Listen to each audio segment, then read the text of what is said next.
اللہ وقال رسول، سچے کلام کو عام کیا۔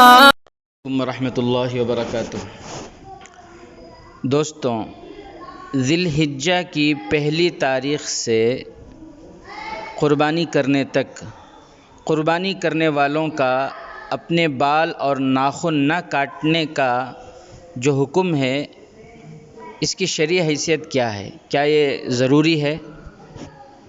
دوستوں، صحیح مسلم شریف میں ہے، ام المومنین حضرت ام سلمہ رضی اللہ تعالی عنہ سے مروی ہے کہ پیارے آقا حضرت محمد مصطفیٰ صلی اللہ علیہ وسلم نے ارشاد فرمایا، جب ذی الحجہ کا پہلا عشرہ شروع ہو جائے اور تم میں سے کسی کا قربانی دینے کا ارادہ ہو تو وہ اپنے بال یا ناخن نہ کاٹیں جب تک کہ قربانی نہ دے دیں۔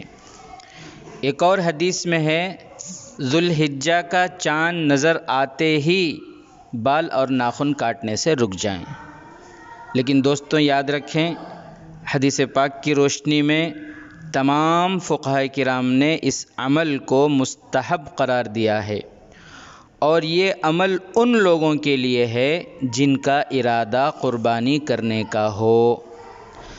البتہ ہمارے بعض اکابرین یہ فرماتے ہیں کہ قربانی جن کے اوپر واجب نہیں ہے، وہ لوگ بھی قربانی کرنے والوں کی طرح 1 ذی الحجہ سے 10 ذی الحجہ تک، یعنی عید الاضحیٰ کے دن تک اپنے بال اور ناخن نہ کاٹیں، قربانی کرنے والوں کی مشابہت اختیار کریں، تو اللہ تعالیٰ کی ذات سے امید ہے کہ وہ بھی ثواب سے محروم نہیں ہوں گے۔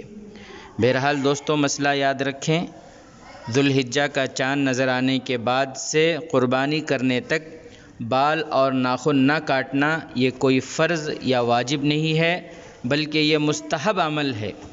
اگر کوئی شخص ان دنوں میں اپنے بال یا ناخن کاٹ لے تب بھی اس کی قربانی بلا کراہت جائز ہوگی، ادا ہو جائے گی۔